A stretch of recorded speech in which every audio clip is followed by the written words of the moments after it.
Hello students, आज हम एक नए टॉपिक का डिस्कशन करेंगे और उस टॉपिक का नाम क्लासिफिकेशन ऑफ ऑडिट है, या आप ये कह सकते हैं कि अंकेक्षण कितने प्रकार से होता है उसे हम लोग जानने वाले हैं। जब बात अंकेक्षण की जाती है या ऑडिट की जाती है तो इसे सीधे सीधे किसी भी संस्था के जो भी वित्तीय लेन देन होते हैं या जिसे हम फाइनेंशियल ट्रांजैक्शन कहते हैं उससे जोड़ा जाता है। और जब हिसाब किताब की बात आती है या वित्तीय लेन देन को जज करने की बात आती है तो निश्चित रूप से ये डिपेंड करता है उस संस्था के मालिक पर या ओनर पर कि वो उस संस्था के जो भी लेन देन हो रहे हैं वो सही हो रहे हैं या नहीं, कहीं कोई त्रुटि तो नहीं है, कहीं कोई फ्रॉड या धोखेबाजी तो नहीं हो रही है। निश्चित रूप से इसे जानने के लिए वो ऑडिट करवाता है। जब ऑडिट की बात होती है तो कहा जाता है कि ऑडिट एक लग्जरी है।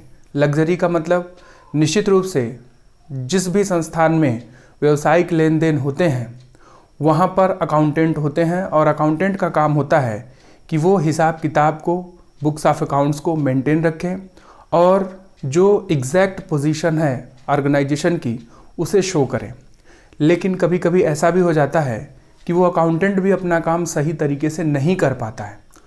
तो ऐसी स्थिति में संस्थाएं ऑडिट करवाती हैं, अंकेक्षण करवाती हैं, ये जानने के लिए कि कहीं अकाउंटेंट तो गड़बड़ी नहीं कर रहा है या कहीं अकाउंटेंट से भूलवश तो गड़बड़ी नहीं हो जा रही। तो ऐसी परिस्थिति में अंकेक्षण करवाने से उस संस्था की यथास्थिति पता चल जाती है। जब हम बात करते हैं टाइप्स ऑफ ऑडिट की या अंकेक्षण के प्रकार की, तो हमें इसके दो रूप हमेशा देखने को मिलते हैं, एक कंपलसरी और दूसरा वॉलंटरी। भारत में कुछ ऐसे प्रोविज़न बनाए गए हैं, नियम बनाए गए हैं या कुछ ऐसी संस्थाएं हैं जिनको अपनी ऑडिट कंपलसरीली करवानी ही करवानी है। ऑडिट किसी भी संस्था का हो सकता है, चाहे वो प्रॉफिट मेकिंग हो, चाहे वो नॉन प्रॉफिट मेकिंग हो, या जो भी संस्था किसी भी तरीके का लेन देन करती है वहाँ पर ऑडिट हो सकता है या एग्जीक्यूट किया जा सकता है।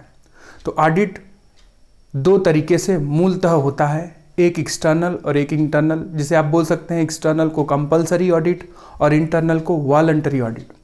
और हमें इसी को जानना है कि ऐसी कौन सी संस्थाएं हैं जिनको या जिनकी ऑडिट कंपलसरीली करवाई जाती है, और निश्चित रूप से वो संस्थाएं जहां पर ऑडिट वॉलंटरली परफॉर्म होता है।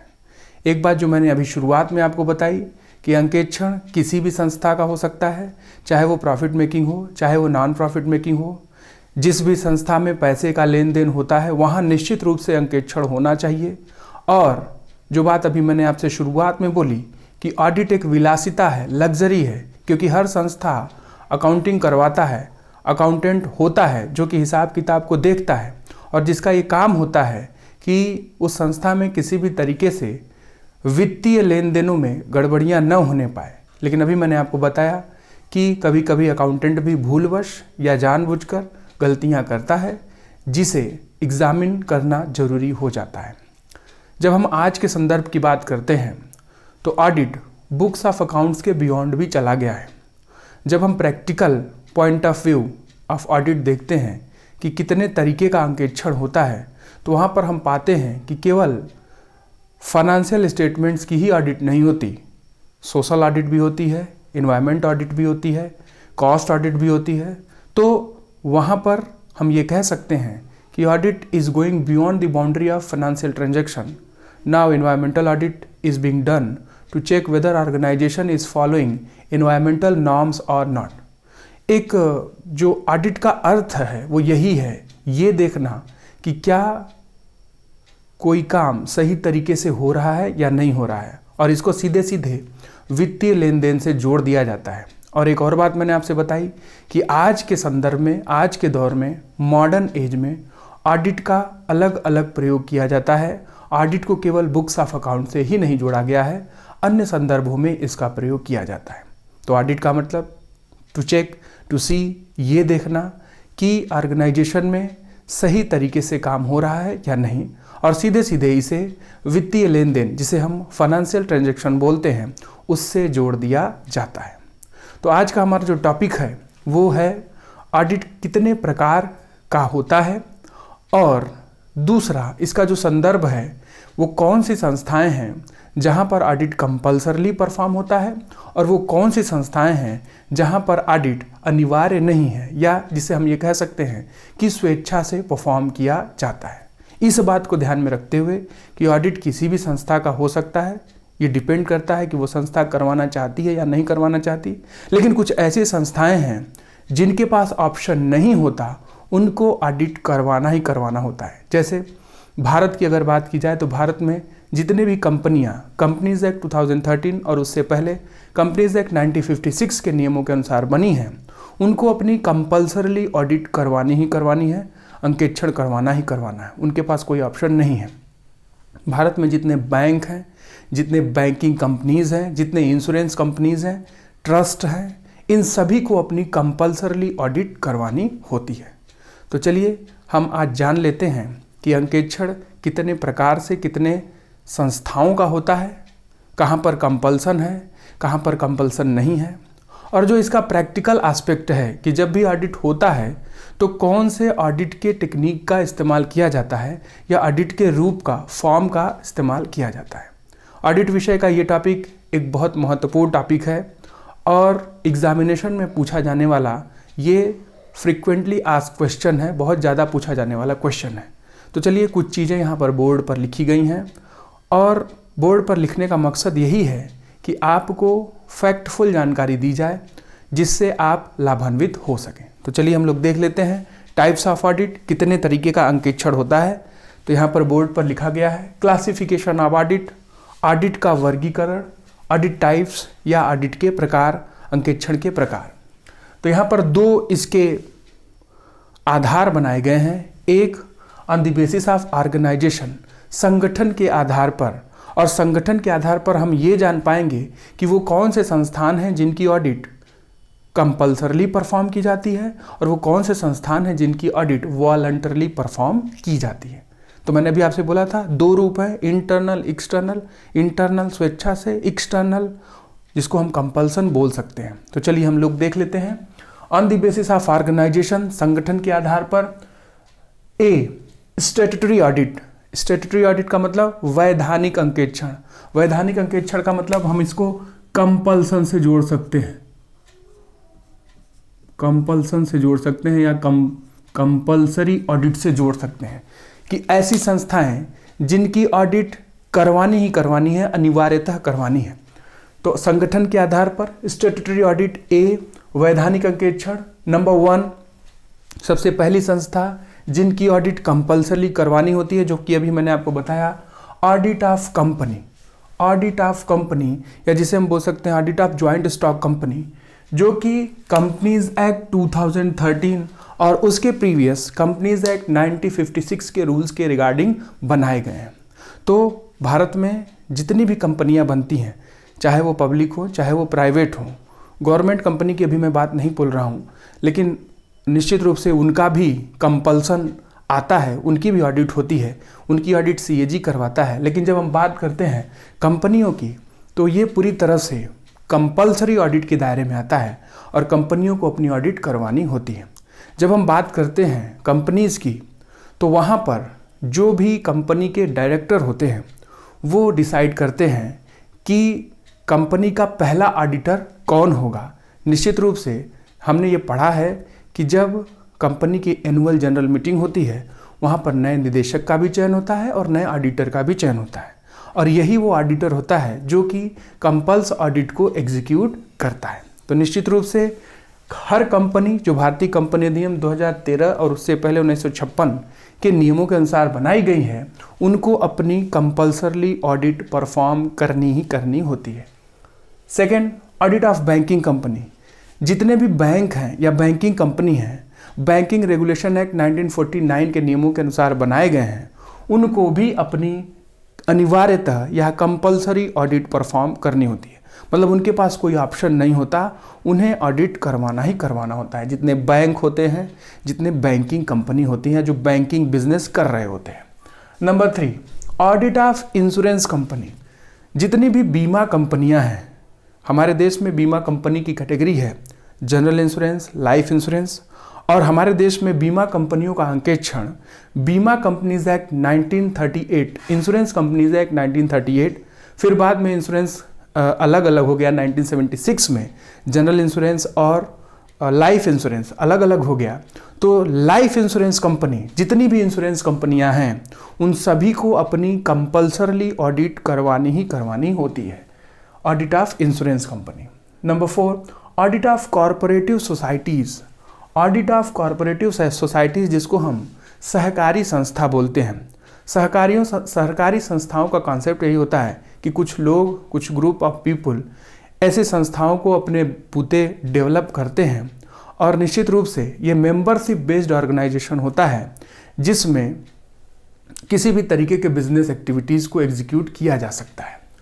कोऑपरेटिव सोसाइटी एक्ट, निश्चित रूप से जब कोऑपरेटिव सोसाइटी बनेगी, बिजनेस करेगी, पैसा आएगा, तो कोऑपरेटिव सोसाइटीज़ को भी अपनी ऑडिट कंपल्सरली करवानी होती है। जब हम कोऑपरेटिव सोसाइटी की बात करते हैं तो कुछ ऐसे नाम हैं, जैसे अमूल, आपने नाम सुना होगा, जैसे IFFCO, Indian farmer fertiliser cooperative limited. IFFCO Bharat का सबसे ज़्यादा फर्टिलाइज़र प्रोड्यूस करने वाली कंपनी है, और अमूल, जिसके बारे में आप भी जानते हैं, अमूल भी बहुत तेज़ी से आगे बढ़ रहा है, और अमूल कंपनी भी कोऑपरेटिव सोसाइटी के नियमों के अनुसार बनाई गई है। तो जितने भी कोऑपरेटिव सोसाइटीज़ हैं उनको भी कंपल्सरली अपनी ऑडिट एग्जीक्यूट करनी होती है। नेक्स्ट है हमारा ऑडिट ऑफ ट्रस्ट। जितनी भी ट्रस्ट बनती हैं, जब हम कोऑपरेटिव सोसाइटी की बात करते हैं तो कोऑपरेटिव सोसाइटी एक्ट 1912 के रूल्स एंड रेगुलेशन वहाँ पर अप्लाई होते हैं, और उनको अपनी कंपल्स ऑडिट एग्जीक्यूट करनी होती है। ऑडिट ऑफ ट्रस्ट, जितने भी ट्रस्ट बनते हैं उनकी भी ऑडिट कंपल्सरली परफॉर्म करनी पड़ती है। ट्रस्ट बनेगा, निश्चित रूप से ट्रस्टी होते हैं, निश्चित रूप से वहाँ पर भी धन का, पैसे का आगमन होगा, खर्चे होंगे, तो वहाँ पर भी ऑडिट कंपल्सरली परफॉर्म की जाएगी ट्रस्ट एक्ट 1950 के नियमों के अनुसार। Audit of other corporation. Other corporation का मतलब कुछ ऐसे निगम हैं, कुछ ऐसे संस्थान हैं जो कि पार्लियामेंट में एक्ट बनाकर बनाए गए हैं, जैसे आरबीआई, जैसे एसबीआई, जैसे LIC, life insurance corporation of India. तो ये कुछ ऐसे ऑर्गेनाइजेशन हैं जो कि पार्लियामेंट में एक्ट बनाकर बनाए गए हैं, और इनकी भी ऑडिट कंपल्सरली ऑडिट के दायरे में आती है, मतलब अनिवार्य अंकेक्षण के रूप में इन्हें परफॉर्म किया जाता है। लास्ट है गवर्नमेंट ऑडिट। गवर्नमेंट ऑडिट का मतलब जितनी भी सरकारी कंपनियां होती हैं, वो कंपनी जिन पर केंद्र सरकार या राज्य सरकार का 51% एक्विजिशन होता है, सेंट्रल गवर्नमेंट और या स्टेट गवर्नमेंट का, तो ऐसी कंपनियों की भी ऑडिट कंपल्स ऑडिट के दायरे में आती है। और जब बड़ी ही रोचक बात है, जब हम गवर्नमेंट कंपनी की ऑडिट की बात करते हैं तो CAG, controller and auditor general of India, इस ऑडिट को एग्जीक्यूट करवाता है, जबकि कंपनियों के संदर्भ में निश्चित रूप से कंपनी ऑडिटर नियुक्त करती है और वो एक्सटर्नल पर्सन होता है, वो आकर ऑडिट करता है। लेकिन जब हम गवर्नमेंट कंपनी की बात करते हैं तो सीएजी सीधे सीधे वहाँ पर अपॉइंट भी करता है और ऑडिट भी करवाता है।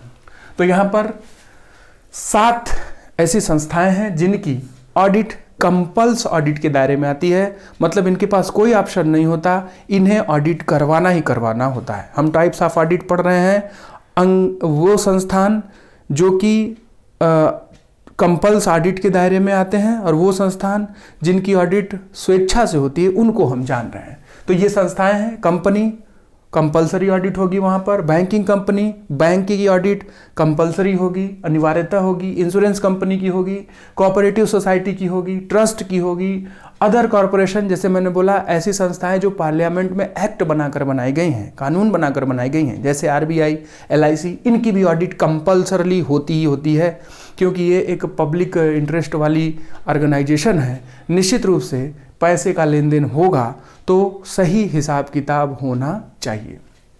और अभी मैंने बोला गवर्नमेंट ऑडिट, तो जितनी भी गवर्नमेंट कंपनियां हैं उनकी ऑडिट सीएजी करवाता है, कंडक्ट करता है, और गवर्नमेंट कंपनी की भी ऑडिट, सरकारी कंपनी की भी ऑडिट कंपल्सरली होती है। चलिए यहाँ पर भी प्राइवेट ऑडिट लिखा गया है। प्राइवेट ऑडिट का मतलब होता है निजी अंकेक्षण। निजी अंकेक्षण को हम स्वेच्छा से वॉलंटरी ऑडिट के दायरे में रखते हैं। स्वेच्छा से अंकेक्षण, स्वेच्छा का मतलब अभी मैंने बोला कि ऑडिट किसी भी संस्था की हो सकती है, चाहे प्रॉफिट मेकिंग हो चाहे नॉन प्रॉफिट मेकिंग हो। ऐसी संस्था जो बिजनेस ऑब्जेक्टिव से बनाई गई हैं या ऐसी संस्था जो बिजनेस ऑब्जेक्टिव से नहीं बनाई गई हैं, दोनों ही जगह अंकेक्षण हो सकता है। लेकिन बात वहाँ पर आ जाती है कंपल्सन की और वॉलंटरी की। ठीक है, तो प्राइवेट ऑडिट या वॉलंटरी ऑडिट ऐसी संस्थाएं जिनकी ऑडिट स्वेच्छा से होती है, करवाना चाहे करवाएं, नहीं करवाना चाहे नहीं करवाएं। तो वहाँ पर audit of account of soul trader, जितने भी एकल व्यवसायी होते हैं वो अपनी संस्था का ऑडिट करवाना चाहे करवाएं, नहीं करवाना चाहे नहीं करवाएं, उनकी इच्छा पर निर्भर करता है, वॉलंटरी ऑडिट के दायरे में आता है। Audit of account of partnership firm, हमारे देश में पार्टनरशिप एक्ट 1932 के नियमों के अनुसार पार्टनरशिप डीड होती है, और पार्टनरशिप फर्म की ऑडिट भी वॉलंटरी ऑडिट के दायरे में आती है, कोई भी कंपल्सन नहीं होता है। पार्टनरशिप फर्म करवाना चाहे ऑडिट तो करवाए, नहीं तो नहीं करवाएंगे। Audit of account of hospital, school, colleges. ठीक है, मैंने अभी बोला non profit making organisation. Non profit making organisation की कैटेगरी में हॉस्पिटल भी आता है, क्लब भी आता है, स्कूल भी आता है, कॉलेजेस भी आते हैं, यूनिवर्सिटीज़ भी आती हैं। तो क्या इनकी ऑडिट करवाना कंपलसरी है? जी नहीं, इनकी ऑडिट इनके ओनर की इच्छा पर निर्भर करता है कि ऑडिट करवाना चाहते हैं या नहीं करवाना चाहते। हॉस्पिटल, स्कूल, कॉलेजेस, यूनिवर्सिटीज़, इन पर किसी भी तरीके का कंपल्सन नहीं है ऑडिट करवाने का। ये डिपेंड करता है कि ये ऑडिट करवाना चाहते हैं या नहीं करवाना चाहते। तो ऑर्गेनाइजेशन के आधार पर स्टैट्यूटरी ऑडिट, कंपल्सरी ऑडिट और वॉलंटरी ऑडिट, या जिसे हमने प्राइवेट ऑडिट नाम दिया। तो स्टैट्यूटरी ऑडिट में हमने जाना कि वो संस्थाएं जिनकी ऑडिट कंपल्सरली परफॉर्म होती है, और प्राइवेट ऑडिट में वो संस्थाएं हैं जिनकी ऑडिट कंपल्सरली या अनिवार्य रूप से परफॉर्म नहीं होती हैं, इच्छा पर निर्भर करता है, स्वेच्छा पर निर्भर करता है। चलिए आगे बढ़ते हैं। तो ये तो हमने जान लिया कि ये वो संस्थाएं हैं जहां पर ऑडिट परफॉर्म होती है। अब हम ये जानेंगे कि ऑडिट के रूप कौन कौन से दिखाई देते हैं, कि जब भी ऑडिटर जाता है ऑडिट करने तो कौन से फॉर्म का प्रयोग करता है ऑडिट करने के लिए। जब ऑडिट के फॉर्म की बात की जाए तो बहुत सारे रूप हैं, और एक बात ध्यान में रखिएगा, मैंने जो बोला आपको कि audit is now going beyond the boundary of books of accounts. Books of accounts के बाहर भी चला गया है। केवल बुक्स ऑफ अकाउंट की ही ऑडिट नहीं होती, सोशल ऑडिट भी होती है, और आपका मैनेजमेंट ऑडिट भी होती है, कॉस्ट ऑडिट भी होती है। तो हम इसको ये बोल सकते हैं। तो चलिए देख लेते हैं व्यवहारिक दृष्टिकोण से अंकेक्षण कितने प्रकार का होता है। यहाँ पर क्रम से लिखा है। सबसे पहला कॉन्टिन्यूअस ऑडिट। कॉन्टिन्यूअस ऑडिट का मतलब निरंतर चलने वाला अंकेक्षण। तो कॉन्टिन्यूअस ऑडिट वो ऑडिट है या ऐसी संस्थाओं में होता है जहाँ पर पैसे का लेन देन हमेशा बना रहता है, जैसे बैंक हो गया, जैसे रेलवे हो गया, जैसे इलेक्ट्रिसिटी कंपनी हो गया। ये वो संस्थाएं हैं जहाँ पर पैसे का लेन देन हमेशा बना रहता है। तो ये संस्थाएं कॉन्टिन्यूअस ऑडिट को एग्जीक्यूट करती हैं। तो continuous audit is a kind of tool which is going to be used by auditor according to the nature of the organization. And there is one more thing, as name says, जैसा नाम है वैसे ही इन audits की विशेषताएं हैं। Number 2 periodical annual final audit. तो जैसा कि नाम है इसका, पीरियडिकल, एनुअल मतलब वार्षिक, फाइनल मतलब अंतिम। तो ये वो ऑडिट है जो एक बार की जाती है निश्चित रूप से in the end of financial year के अंत में एक बार इसे एग्जीक्यूट किया जाता है, और it is a full audit, full kind of audit इसे बोला जाता है। इंटरिम ऑडिट जैसा कि नाम है, अंतरिम अंकेक्षण। और जब भी कोई कंपनी इंटरिम डिविडेंड डिक्लेयर करती है, 2 एनुअल ऑडिट के बीच में जब कोई ऑडिट होती है तो हम इसे इंटरिम ऑडिट का नाम देते हैं। प्रोसीजरल ऑडिट, प्रोसीजर का मतलब होता है विधि, प्रक्रिया, और प्रोसीजर को हम जोड़ते हैं किसी भी संस्था में बुक्स ऑफ अकाउंट्स या फाइनेंशियल स्टेटमेंट को मेंटेन करने का जो प्रोसीजर है, क्या वो सही तरीके से फॉलो किया जा रहा है। As we all know that accounting standards बनाए गए हैं और उन स्टैंडर्ड्स को ही फॉलो किया जाता है। तो निश्चित रूप से प्रोसीजरल ऑडिट, जो प्रोसीजर है बुक्स ऑफ अकाउंट मेंटेन करने का, क्या उसे फॉलो किया जा रहा है, उसके अंतर्गत ये ऑडिट एग्जीक्यूट की जाती है। स्टैंडर्ड ऑडिट, स्टैंडर्ड का मतलब होता है एक तरीके का मापन, एक स्टैंडर्ड जो सेट किया गया है, अगर क्या वो स्टैंडर्ड फॉलो हो रहा है, नहीं हो रहा है, उसी स्टैंडर्ड को चेक किया जाता है स्टैंडर्ड ऑडिट के दौरान। तो मैंने बोला audit means check, to see, to observe. तो स्टैंडर्ड एक सेट होता है, क्या वो स्टैंडर्ड फॉलो हो रहा है, नहीं हो रहा है, इस ऑडिट में चेक किया जाता है। ओकेजनल ऑडिट, ओकेजनल ऑडिट का मतलब होता है जो कभी कभी एग्जीक्यूट किया जाए, जो कि आकस्मिक रूप से एग्जीक्यूट किया जाए, ये वो अंकेक्षण होता है जहां पर कर्मचारियों को नहीं बताया जाता कि ऑडिट होने वाला है, यकाएक इस तरीके के ऑडिट को एग्जीक्यूट कर दिया जाता है, इसलिए इसे ओकेजनल ऑडिट का नाम दिया गया है। पार्शियल ऑडिट, जब हम पार्शियल ऑडिट की बात करते हैं तो यहाँ पर पार्शियल का मतलब ये हुआ कि पक्षपातपूर्ण, पक्षपातपूर्ण का मतलब कि क्लाइंट चाहता है कि आप हमारे हिसाब से अपना डिसीजन दीजिए, लेकिन ऑडिटर एक इंडिपेंडेंट पर्सन होता है, उसे जो समझ में आता है एग्जामिनेशन के दौरान वो अपना व्यू पॉइंट देता है, उस पर किसी भी तरीके का अगर जोर और दबाव बनाया जाए तो वो अपना काम सही तरीके से नहीं कर सकता। तो पार्शियल ऑडिट भी होता है, लेकिन इसे पूरी तरह से विधिक नहीं माना जाता, इसे गैर कानूनी माना जाता है, इसको जगह भी नहीं दी गई है, लेकिन कहीं कहीं ऐसे ऑडिट को एग्जीक्यूट किया जाता है।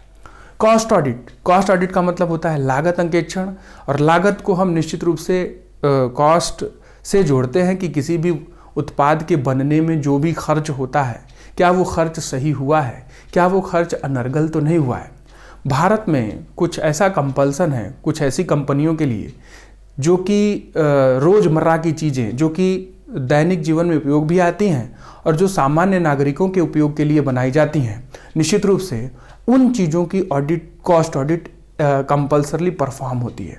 तो कॉस्ट का जब ऑडिट होता है, क्या सही लागत है, क्या सही खर्चा किया गया है, इसको हम कॉस्ट ऑडिट के रूप में जानते हैं। कॉस्ट ऑडिट वो होता है।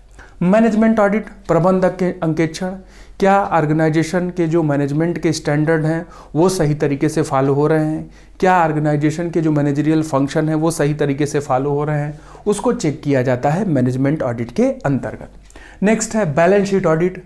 तो यहाँ पर बैलेंस शीट नाम दिया गया है, तो आप इसको ये समझिए कि निश्चित रूप से यहाँ पर सबसे पहले बैलेंस शीट को देखा जाएगा, लेकिन केवल बैलेंस शीट को नहीं देखा जाएगा, फिर उसके बाद जो क्रम है फाइनेंशियल स्टेटमेंट का, पीएल को भी देखा जाएगा, पीएल को भी चेक किया जाएगा, लेकिन प्रायोरिटी बैलेंस शीट को चेक करने की होती है, इसलिए इसका नाम बैलेंस शीट ऑडिट दिया गया है। सिस्टम ऑडिट, सिस्टम को हम प्रणाली बोलते हैं। किसी भी संस्था में क्या सिस्टम है, किस सिस्टम को फॉलो किया जा रहा है, क्या सही सिस्टम को फॉलो किया जा रहा है, उसका चेक होना सिस्टम ऑडिट के दायरे में होता है। सिस्टम ऑडिट उसे कहा जाता है। Complete audit and partial audit, complete audit जब फुल ऑडिट परफॉर्म हो तो उसे हम कंप्लीट ऑडिट बोलते हैं। पार्शियल का मतलब होता है किसी भी ऑर्गेनाइजेशन के किसी पार्ट का, किसी हिस्से की जब ऑडिट की जाए तो उसे पार्शियल ऑडिट हम बोलते हैं, आंशिक अंकेक्षण बोलते हैं। आधे हिस्से का ही हुआ, किसी पार्ट का हुआ, और कंप्लीट का मतलब जो फुल ऑडिट एग्जीक्यूट की जाए। इंटरनल ऑडिट, इंटरनल ऑडिट का मतलब आंतरिक अंकेक्षण, जब वॉलंटरली अंकेक्षण परफॉर्म हो तो उसे हम इंटरनल ऑडिट बोलते हैं। और इंटरनल ऑडिट में जरूरी नहीं है कि कोई प्रोफेशनल ऑडिटर आए, संस्था के ही कर्मचारी इंटरनल ऑडिट को एग्जीक्यूट कर सकते हैं, उन्हें ऑडिट करने के लिए जिम्मेदारी दी जाती है। एक्सटर्नल ऑडिट, तो अभी मैंने बताया दो रूप है, इंटरनल और एक्सटर्नल। जब इंटरनल होता है तो वॉलंटरी होता है, एक्सटर्नल होता है तो एक्सटर्नल ऑडिटर बाहर से आकर ऑडिट एग्जीक्यूट करता है। ये वो ऑडिटर होता है जो कॉम्पिटेंट होता है, प्रोफेशनल होता है, और इसके पास निश्चित रूप से चार्टर्ड अकाउंटेंट की डिग्री भी होती है। कैश ऑडिट, जब कैश बुक को एग्जामिन किया जाए तो हम इसे कैश ऑडिट बोलते हैं। सोशल ऑडिट, लीजिए वो नाम आ गया, सामाजिक अंकेक्षण, और हमने ये पढ़ा है इंडियन कंपनीज एक्ट 2013 के नियमों के अनुसार कि हर ऑर्गेनाइजेशन को CSR, कॉर्पोरेट सोशल रिस्पॉन्सिबिलिटीज़ का एग्जीक्यूशन करना होता है। तो ये देखा जाता है कि क्या संस्थाएं केवल लाभ कमाने में लगी हुई हैं, क्या वो सामाजिक उत्तरदायित्वों का निर्वहन कर रही हैं कि नहीं कर रही हैं। तो सोशल ऑडिट के अंतर्गत ये चेक किया जाता है कि whether organisation is fulfilling its social responsibility or not. And last यहाँ पर दिख रहा है इन्वायरमेंटल ऑडिट, जिसको हम पर्यावरण अंकेक्षण बोलते हैं। तो अभी मैंने बोला audit is going beyond the books of accounts.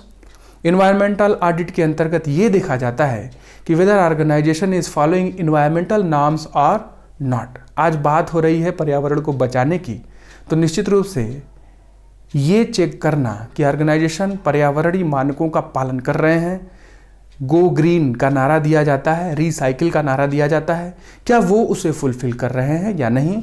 तो इन्वायरमेंटल ऑडिट में एनवायरनमेंट को चेक किया जाता है कि वो इन्वायरमेंट के जो भी नॉर्म्स बनाए गए हैं वो उसे फॉलो कर रहे हैं या नहीं। तो यहाँ पर दो रूप आपको दिखे। एक में आपको ये बताया गया कि कहाँ पर ऑडिट कंपलसरी है और कहाँ पर वॉलंटरी है, और दूसरे में जो ऑडिट के व्यवहारिक रूप हैं जिनका प्रयोग ऑडिट के दौरान किया जाता है उसे बताया गया। तो निश्चित रूप से इससे आपको ये पता चल सकेगा कि ऑडिट के कितने प्रकार हैं और उसका क्या वर्गीकरण है। हम नेक्स्ट क्लास में अपने नेक्स्ट टॉपिक का डिस्कशन कंटिन्यू रखेंगे।